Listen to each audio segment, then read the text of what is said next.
One thing we learn on this channel is that the face of racism is not the snarling, fat, ugly, belt-bulging, misbehaving face that we often see on TV. The face of racism is not, we can see it in New York. We learned this for the first time, recently anyway, when a New York City councilwoman said that the reason a whole bunch of black people are beating up Jewish people in the Jewish section of Brooklyn is because, well, the Jewish people were very successful and they were not sharing their success with black people. That's why they were victims of the knockout game. By now you've probably seen the surveillance video from one of the random attacks known as the knockout game. In several cases, the attackers have been young black men and the victims elderly Jewish people. Worried that the attacks were causing tension among her racially diverse constituents in Crown Heights, incoming Councilwoman Laurie Cumbo wrote an open letter on Facebook. In the letter, Cumbo says her black constituents fear their Jewish landlords are going to price them out of the neighborhood. She says, quote, "The accomplishments of the Jewish community triggers feelings of resentment and a sense that Jewish success is not also their success." Now we have something which in my view is even worse. It's a member of the New York State Legislature. She's going to explain to us why we have to kick out all the high-performing Asians out of these schools in New York City that are meant for high-performing students. You have to take tests and be a very serious student to get in there. She says she wants to crank up the number of students from black students in there from 5 or 6% up to 65%, and that would mean basically kicking out most of the Asians out of the school. This black on Asian hostility takes place on lots and lots of different fronts, some violent, some not. But it's very difficult to find a more blatant example of pure racial hostility, black on Asian, than what we are about to hear right now. Good evening and welcome to Metro Focus. I'm Rafael P. Roman. In New York City's prestigious specialized high schools, one test, the SHSAT, completely determines who gets in and who gets rejected. Some New York politicians think it's time to change that. Mayor Bill de Blasio, for example, has proposed eliminating the test, which he claims serves as a barrier to minority students, many of whom are not able to afford expensive test prep courses and tutors. Though the mayor's plan would significantly increase the number of black and Latino students at these high schools, it would decrease the number of Asian American students, a minority group which has become the majority in these schools because they consistently score well on the standardized test. New York State Assembly member RODNEYSE Bichotte has proposed her own plan to increase diversity in the elite schools, and she joins us now to discuss that proposal and the future of the SHSAT. Assemblymember Bichotte, thank you so much for joining us today. Thank you. So, Assemblymember, please give us your bill of particulars against the SHSAT and tell us about your own proposal to diversify the elite schools. Well, first, thank you, Rafael, for having me. First, we have to recognize that we have 67% Black and Latinos who are attending the public schools, and only 9% are getting into these elite specialized high schools. So what we want to do, we want to have equal access across all of New York City.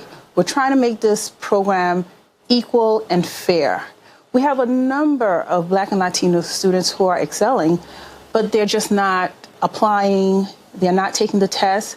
Many of them are not even aware that they could even take a test. So we're proposing that we do away with the test, and if not, make the test not be the only singular requirement to get into the schools. So how do you respond to those who say that if you eliminate the SHSAT or water it down, that academic standards would decrease in these schools? Well, they have to understand that, again, the test should not be the sole requirement. And they should understand and look at other institutions like Harvard, Harvard Law, Chicago, University of Chicago. They're not even looking at these standardized tests. They're looking at a more holistic process. They want a well-rounded student who can bring value to the school. So I don't think eliminating the tests or even making the test a percentage, which is also one of my proposals, maybe 20% of the whole application process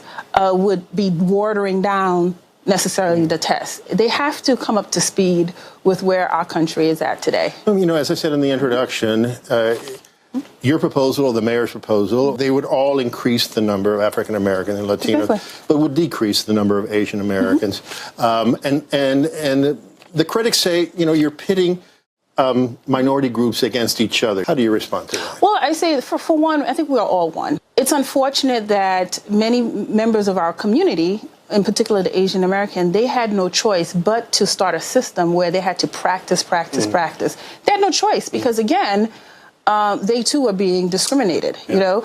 And so they found a way to take the test. But we do not want to encourage parents or students to build a whole life learning cycle around prepping for a test.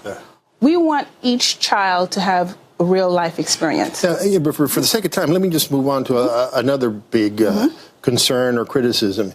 You know, some people say that with all its profound problems, admittance through the SHSAT is at least an objective criteria, that if you begin to interject subjective, holistic criteria, then that's when these criteria can be manipulated to exclude some people and to allow some people in, as happened in the 20s and 30s when numbers of Jews were beginning to increase in the Ivy League schools.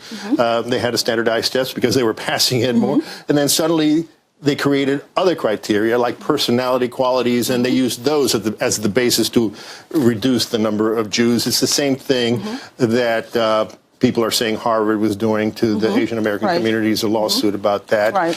Isn't there a better way? I think right now we have to address the current crisis, which is a huge disparity. I mean, you can't have only 10 students you're right. to be admitted to Stuyvesant who are Black and Latino. It just makes no sense. 10% out of 66%. It just makes no sense, right? There's a problem, obviously. So I don't think so. I think a lot of these students who haven't been offered the opportunity to be at these specialized high schools, who are doing very well, may not have had the resources, the funds, and you know, they do compare well in some of the Asian community. You know, they're poor, which is true, but you know, there is a value system that's in place in certain areas, where in the African American you have a lot of high eviction rate, you have racial profiling, you have a lot of discriminatory practices constantly in the Black and Latino. Assemblymember, let me propose some of the things some elected officials and others agree with you 100% about the problem of the test as it is. But they say there are alternatives to eliminating it. There's things you can do. For example, one proposal is just increase the number of these specialized schools. That's not going to work. Double them or triple them. That's one. Another is provide prep test courses and tutors to all students across the public school system. For example, those are just two examples. And three is for the kids who don't even know about the test. You know, give the test to all the students during regular school hours. You don't think any one of those proposals answer that? Raphael, with all due respect, we've increased the number of specialized high school from 4 to 9, and still we're at 9. We're still at 9%. In terms of fixing the middle school, that's a long-term game. We need to address the crisis right now. And again, the test is culturally biased. That's another issue. And that's why you have institutions. That means that it's written subjectively, okay? Sometimes the way things are phrased, you know, students in certain areas may not understand how you word this or how you phrase this, things of that nature. That may be a problem. We're almost out of time, so let me just ask a question, which you alluded to. You know, no matter how diversified you make these elite schools, is still only 5% of the entire student population of New York City. So then we have to go back to the perennial and painful question, which is, what do we do to improve the quality of education to provide excellence for all the students of New York City? Well, you know what? It takes a whole comprehensive plan. That's housing. That's economic development. That's, you know, our healthcare. Everything around our neighborhoods really impact the schools that we have. You know, for many, many years before the de Blasio administration, we had previous mayors who killed institutionally and segregated our schools even more than it is. So de Blasio, unfortunately, came in with a mess, okay, and he's fixing that. His goal and our goal is to address immediately and target all middle schools across the board, white, black, Asian, Latino, whatever. Everybody will have an opportunity to go, top 7%, to go to these specialized high schools. Listen, we're almost completely out of time, so I'm sorry to have to cut you off. Okay, no problem, This is an incredibly important issue. Yes. Thank you so much for joining us today. No, thank you. I got a kick out of the moderator of this show, who's walking on eggshells the entire time. The state member of the state assembly who wants to kick all the Asians out of these high-performing schools in New York City. She goes, yeah, well, black people don't know about the tests they're supposed to take to get into school. And they don't have the resources. And they're victims of racial profiling. And we need to have better housing. And we need to have better this. We need to have better that. We need to have lots more free stuff.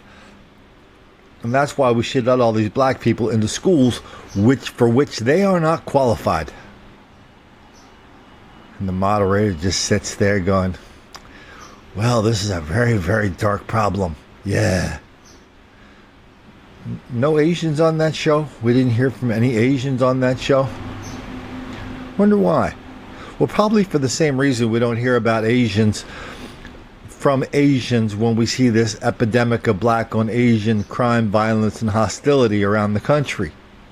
We just showed you some examples in New York, in Philadelphia. Chinese Americans and Asian Americans in Philadelphia, they had a parade last year to protest the violence against them, mostly in their stores and shops and homes. In San Francisco, they call black on Asian violence their dirty little secret. This happens all over the country. Asians are targets of black violence and hostility. Nobody's talking about it. The Asians are too polite to talk about it.